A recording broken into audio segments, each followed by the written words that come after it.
All right, we have been battling a little bit of loose steering. It's not terrible, not the worst I've ever seen, but there's definitely some play in the system.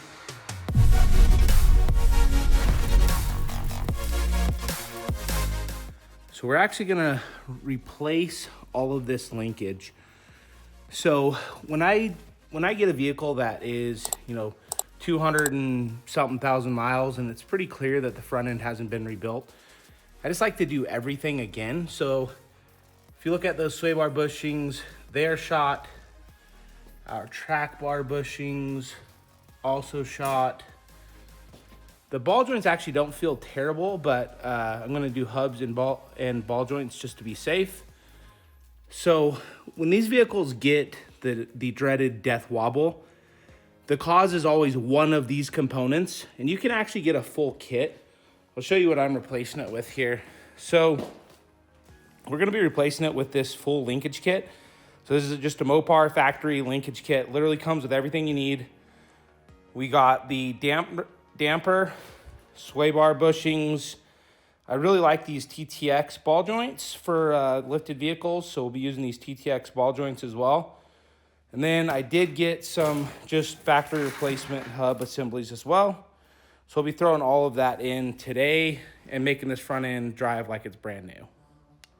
All right, first thing we're gonna do is pull this off the ball joints here. Which you can do, of course.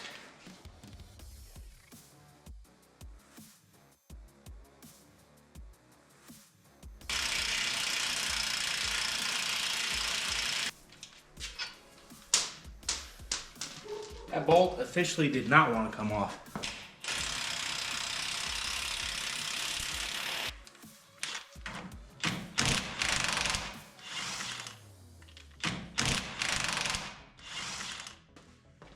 The easiest way I've ever found to pull these guys out is just whack it with a hammer a few times. Normally that'll shock it loose. If it doesn't, then you can hit the top.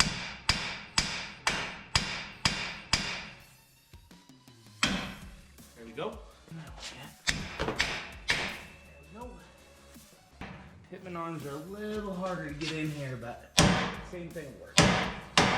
There we go, nice and loose. So one thing I like to do, guys, is I leave these nuts on here and here. That way it doesn't just fall on you, so you can kind of control when it comes out.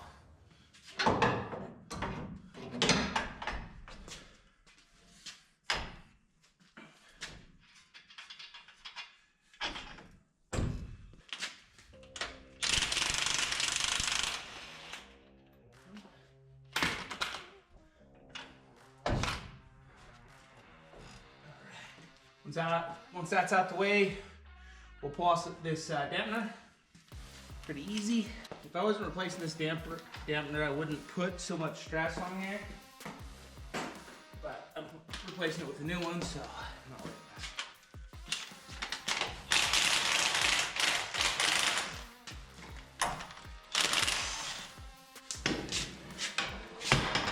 it. Old crap out. This kit does come with new hardware, but it doesn't come with new hardware for the steering dampener, so just make sure you save that one.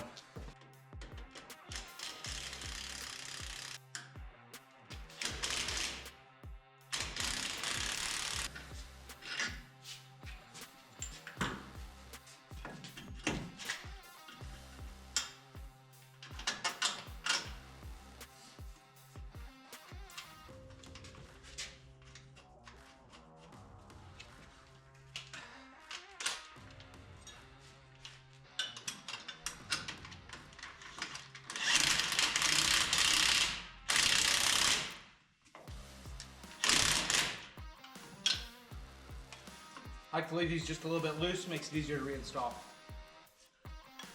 So we're actually going to be doing track bar bushings at the same time. So while I have this removed, I'm going to go ahead and get on the track bar bushings. I like to put some support on the axle because once we remove this, there's nothing holding it from going left to right. So I have a lift, but if you're doing this on the ground, just throw on some jack stands.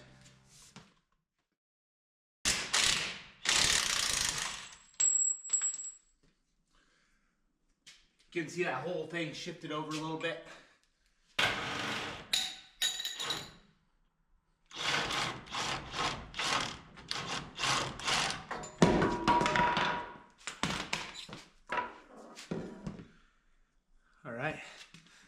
let's go press these bad boys out. All right, so the way we're doing this is we have this rigged up in the press. You can see I have a socket that just barely fits through.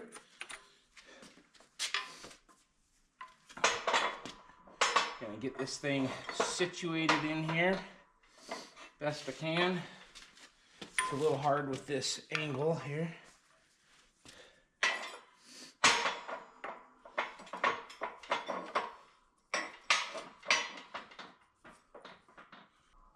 So I was trying to make sure I have the socket centered on here best I possibly can.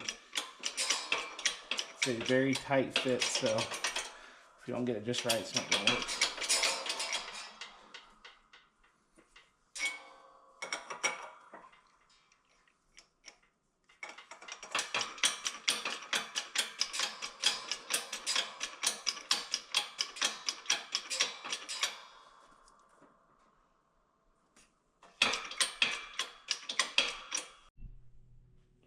Okay, we got it all rigged up in the press here. I think we got it in a good spot. We'll see here in a second. It looks like I might have to move it over just a little bit. Yeah, I have to move it over. Again, this is gonna have to be perfectly centered for this to work.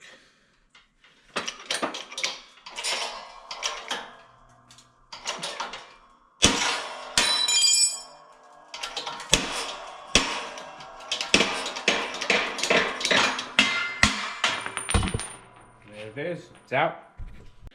All right, what we're using here is some polyurethane replacements. I feel like these are much, much better for deflection. So the way we put these together is kind of a sleeve, looks a lot different than what you had before. So we're gonna grease the outer part of this collar. Just grease it up pretty liberally. And on this side, we're gonna grease the inside as well because it's a sleeved system. One will go into the other. And this is the other part of the sleeve, so we'll be doing the outside on this guy. And then I'm actually going to put a little bit of grease in this eyelet just to help everything slide in a little bit easier since we just pushed out those old rusty bearings or bushings. Get that guy lubed up. And then I normally put these in with the vise. It tends to work pretty well. You guys can watch me struggle bust it here. Pretty smooth. Then the other side of this sleeve pretty much just slides in typically. Probably won't even have to use the vise. Yep. Next piece is the collar. So this is actually what your bolt's gonna ride in. You wanna go ahead and lube up the outside of this guy pretty well. I also lube up the inside in here. Also helps keep it from squeaking once you get it in. Polyurethane likes to squeak a little bit. And same type of thing, use my vise to put it in. This is kind of a trick, trying to get everything lined up.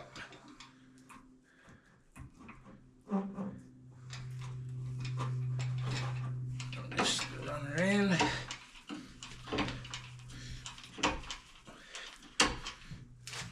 Just like that, new polyurethane bushings. So I'm gonna go ahead and just lube up the inside of this track bar a little bit just to help things slide in a little bit.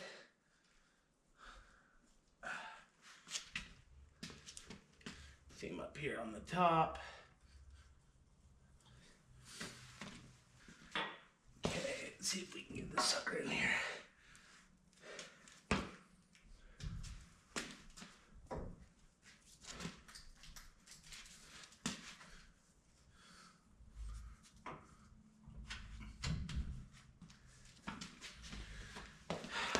Just remember, you always need to do this side first, or else if you do this side, it won't slide up in here.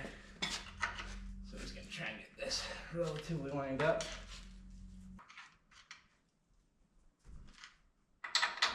There we go. Just using a screwdriver here, guys, to help kind of get the holes lined up, so get things in there relatively easy. All right. So here's a common problem, guys, that you'll most likely run into if you're doing a track bar. That is, even if you're putting some tension with these jack stands, the whole assembly tends to shift a little bit, and you're gonna have to get that pulled back in. So I like to just use a ratchet strap. Normally works pretty well to pull it back in. If it's really, really tight, this won't work. You'll have to come up with another method, but this has typically worked for me. Gotta see that whole axle moving over. Just gonna loosen this guy up a little.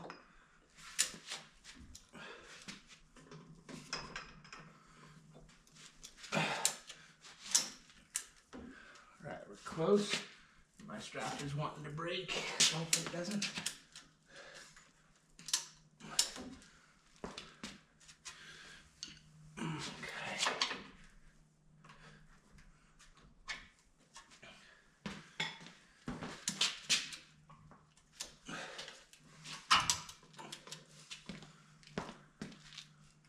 Okay, we're just about there. It's so close.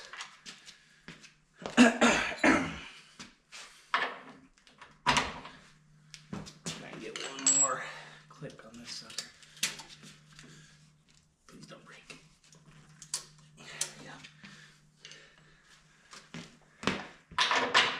Ooh, yeah. And just like that, new track bar. Or new to us track bar, we'll call it.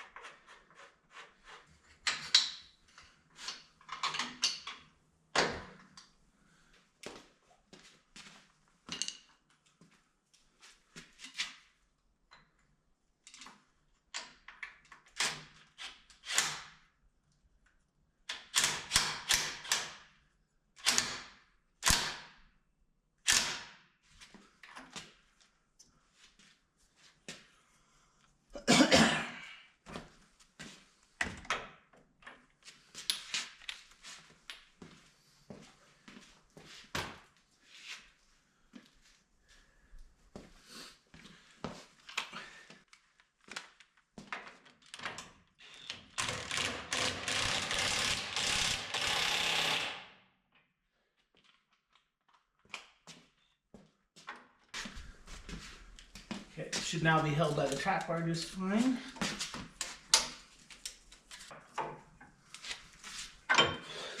Next things next.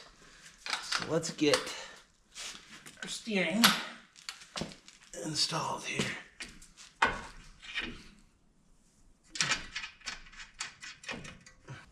This is very much just like disassembly. You're just bolting everything back on. There's gonna be one critical step that we'll go over here in just a minute.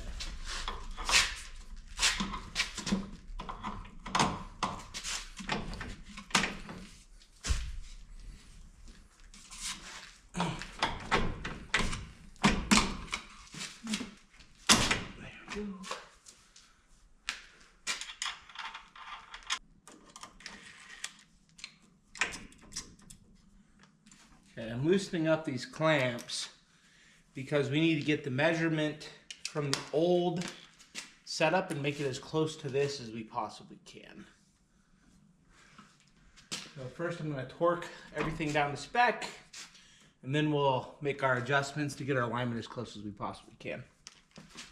Alright, these U-bolts are 45 foot-pounds. Let's make sure we're good here.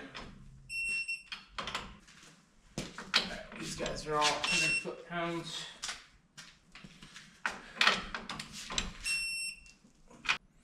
Alright, connection at the knuckle, 78 foot-pounds. Oh.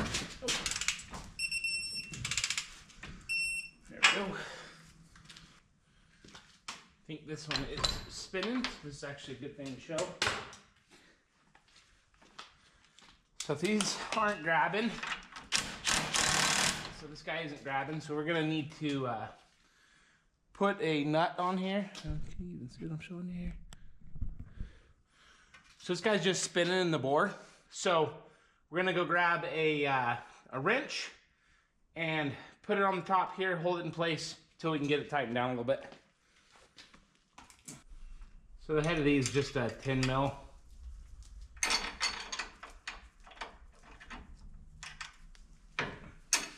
Then once it's up in the bore a little bit, it's not a problem anymore. So you just got to get it somewhat going.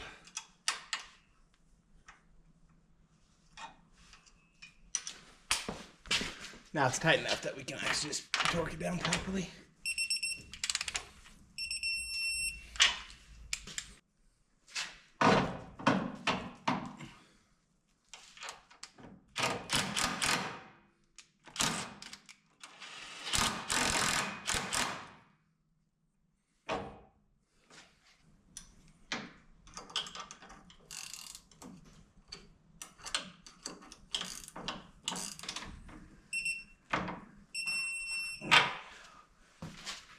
Okay, so I just measured my other rod, and the distance between here and here is 6 15/16, and quite a bit less than that here. So we're going to be spinning this guy out until it's the same. The whole point of this is to get your alignment as close as you possibly can before you go to the alignment shop. But you have to go to the alignment shop. You can't get away with not doing it.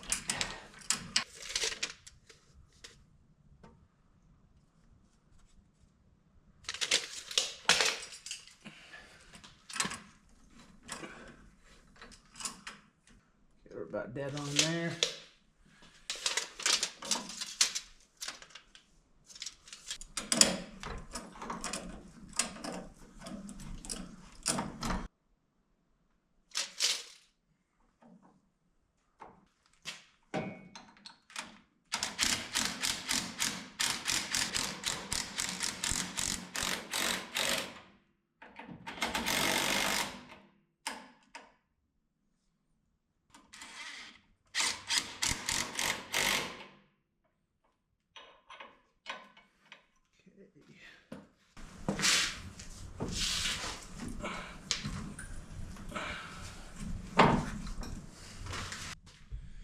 Because I am a Jeep guy, I have these, which are alignment plates. They're not nearly as good as what an alignment shop is going to do, but they get you in the ballpark a lot closer than the measurement method that I was just talking about. So I'm going to do this. These are actually inexpensive if you're working on stuff all the time. But if you set it, like I typically go to about a 1/16 of toe in. And that normally gets you pretty dang close. So to use these, all you gotta do is take your measurement front, you take your measurement back in the back, and then you basically make them exactly the same, or 1/16 off. So we're at 17 5/8 exactly for the rear. 78 5/8, 78 5/8. And we are at 78, so we are way too much towed in right now.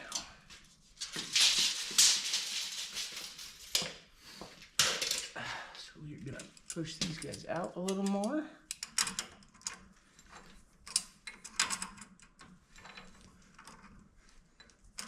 Sure that puts us. Now we're at 78 and a half. Let's see what that looks like.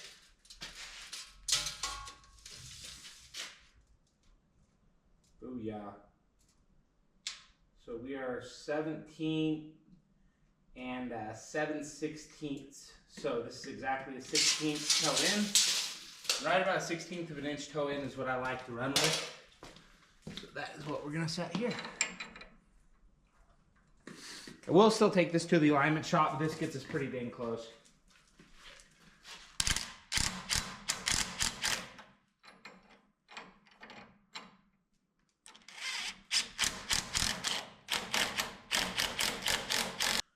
We're gonna do these sway bar end links. So these are completely trashed. So we're gonna be replacing those next, and that'll be the last piece of our steering upgrade. A lot of times these are easier to do on the ground. It's not that bad.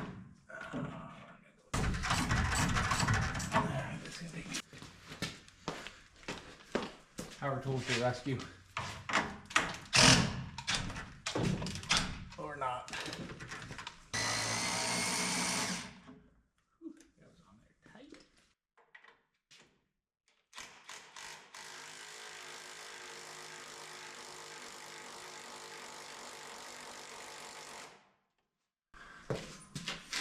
Oh, that's super fun.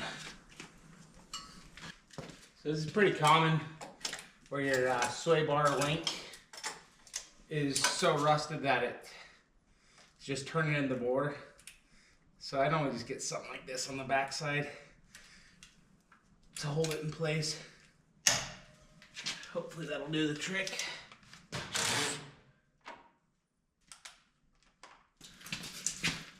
I hit this guy with some penetrating oil. Hopefully that'll help make it a little easier.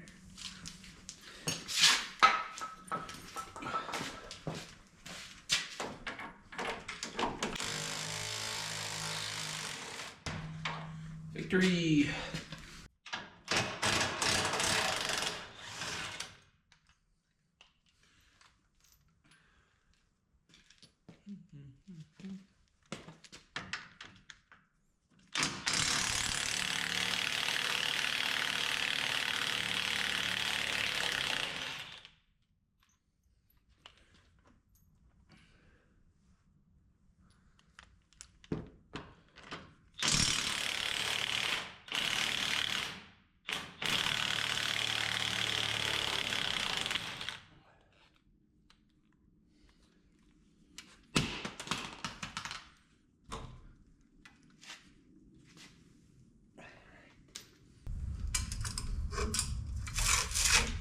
Goodness.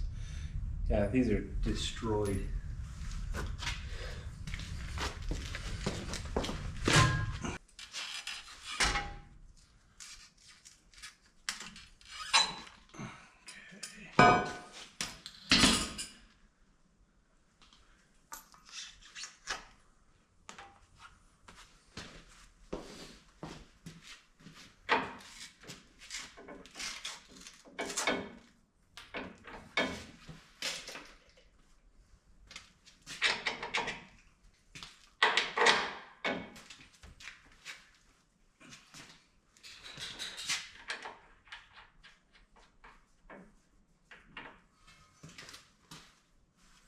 All right, time for some new bushings. The ball joint part of this is actually in pretty good shape. Like, seems to be moving fine. So I'm just gonna be replacing these bushings.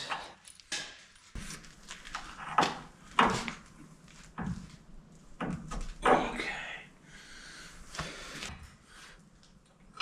This is not wanting to cooperate, so that's always fun.